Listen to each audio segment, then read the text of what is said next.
Hello दोस्तों, आइए बात करते हैं हम लोग एक इन्वर्टर एयर कंडीशनर की। स्प्लिट एयर कंडीशनर है ये, जिसमें इंडोर में भी पीसीबी है और आउटडोर पे भी पीसीबी है। तो हम लोग एक एक करके कंपोनेंट्स को समझेंगे, उनकी वर्किंग को समझेंगे। तो यहाँ पे देखिए, सबसे पहले तो फेस और न्यूट्रल आता है। इसके बाद ये फेस और न्यूट्रल जो हमारी लाइन में जाता है, सप्लाई हमारे पीसीबी में जाती है, तो यहाँ पे एक वेरिएस्टर लगा रहता है। ये वेरिएस्टर जो होता है वो स्पाइक्स को कंट्रोल करता है। यूँ समझिए कभी हाई स्पाइक आ गई तो ये खुद बर्स्ट होके हमारी पीसीबी को बचा लेता है। इसको हम लोग मेटल ऑक्साइड वेरिएटर भी बोलते हैं। इसी तरह से हमारा ये ट्रांसफार्मर होता है। ये ट्रांसफार्मर इनपुट इसमें 220 वोल्ट एसी होता है और इसका आउटपुट जो है वो 12 वोल्ट एसी होता है। बाद में ये ब्रिज रेक्टिफायर की मदद से डीसी में कन्वर्ट होता है और पूरी पीसीबी हमारी जो है वो डीसी पे फंक्शन करती है। इसी तरह से यहाँ पे एक रिले दी है। इसके बेस में अगर हम लोग देखेंगे तो वहाँ पे 12 वोल्ट डीसी सप्लाई मिलेगी। जब इसमें सप्लाई आती है तो यहाँ से सप्लाई जो है वो आउटडोर यूनिट को फॉरवर्ड हो जाती है। इसी तरीके से हमारे फैन मोटर को सप्लाई जाती है। ये फैन कैपेसिटर है, ये फैन मोटर के पॉइंट्स हैं। अक्सर एसी फैन मोटर यूज होता है, तो एसी फैन मोटर में आपको 3 पॉइंट्स मिलेंगे, 1 2 3। पहले और दूसरे में जब आप स्पीड चेंज करेंगे तो आपको डिफरेंट डिफरेंट वोल्टेजेस मिलेंगे। 145 वोल्ट मिलेगा मिनिमम स्पीड पे, नॉर्मल पे 155-60 वोल्ट के आसपास मिलेगा, मैक्सिमम पे जो है वो 185 180 वोल्ट्स मिलेगा। कभी कभी टर्बो यूज होता है तो उसमें 5-10 वोल्टेज और बढ़ जाता है। 220 दोस्तों कभी नहीं मिलेगा। लेकिन फर्स्ट और थर्ड में चेक करेंगे तो आपको कैपेसिटर से आती हुई पल्सेस भी दिखेंगी। तो यहाँ पे अगर फर्स्ट और सेकंड में सप्लाई देखेंगे और फर्स्ट और थर्ड में सप्लाई देखेंगे तो आपको कम से कम 40% का एडिशन मिलेगा। मतलब अगर यहाँ पे मान लीजिए 180 वोल्ट आ रही है पहले और दूसरे में, तो पहले और तीसरे में आपको करीब करीब 240-250 वोल्ट मिलेगी। ये प्रूफ करता है कि मेरा ये कैपेसिटर प्रॉपरली वर्क कर रहा है। अगर सेम वोल्टेज मिलता है आपको पहले तीसरे में, तो फिर कैपेसिटर। इसके बाद आपको यहाँ पे स्विंग मोटर मिलेंगे। स्विंग मोटर के पॉइंट्स दिए हुए हैं। इसमें आप 5 वोल्ट से लेके और 8-9 वोल्ट तक वेरिएशन आपको मिलेगा। जब आप स्विंग मोटर को ऑन करते हैं तो 3-4 वोल्ट से लेके और 8-9-10 वोल्ट तक आपको यहाँ पे वेरिएबल डीसी सप्लाई मिलने वाली है।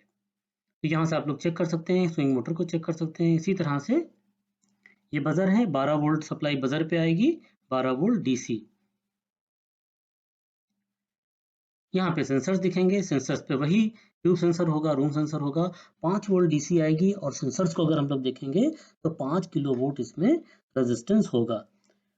5 किलो वोल्ट जो ये रेजिस्टेंस है, एनटीसी सेंसर है। जैसे जैसे आप सेंसर को ठंडा कीजिएगा रेजिस्टेंस बढ़ेगा, जैसे जैसे सेंसर को गर्म कीजिएगा तो फिर रेजिस्टेंस रिड्यूस होने वाला है। तो बेस में सप्लाई चेक कर लिए 5 वोल्ट डीसी और रेजिस्टेंस चेक कर लिए, तो आपको एकदम आइडिया लग जाएगा कि इसके सेंसर्स प्रॉपर काम कर रहे हैं कि नहीं। ये सप्लाई डिस्प्ले को जा रही है। जब डिस्प्ले में प्रॉब्लम होती है तो यहाँ पे भी आप वोल्टेज चेक कर सकते हैं। नॉर्मली 5 वोल्ट सप्लाई ये डीसी की डिस्प्ले को जाएगी। ये हमारा MCU है, माइक्रो कंट्रोलर यूनिट, जो इसके अंदर होने वाली एक्टिविटीज को कंट्रोल करता है। इसी के साथ साथ आपको यहाँ पे ई प्रॉम मिलेगा।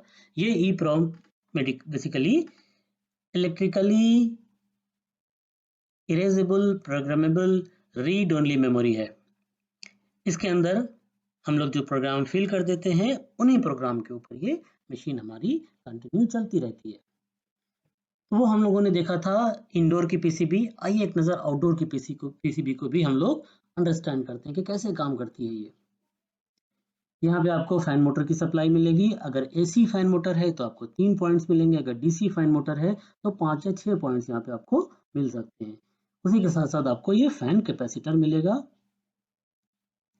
ये रिएक्टर के दोनों पॉइंट्स हैं। रिएक्टर नीचे लगा हुआ है, एक ट्रांसफार्मर है जिसमें अगर आप कंटिन्यूटी उसकी चेक करिएगा तो वो करीब आपको 1 से 1.5 ओम्स के आसपास कंटिन्यूटी मिलेगी।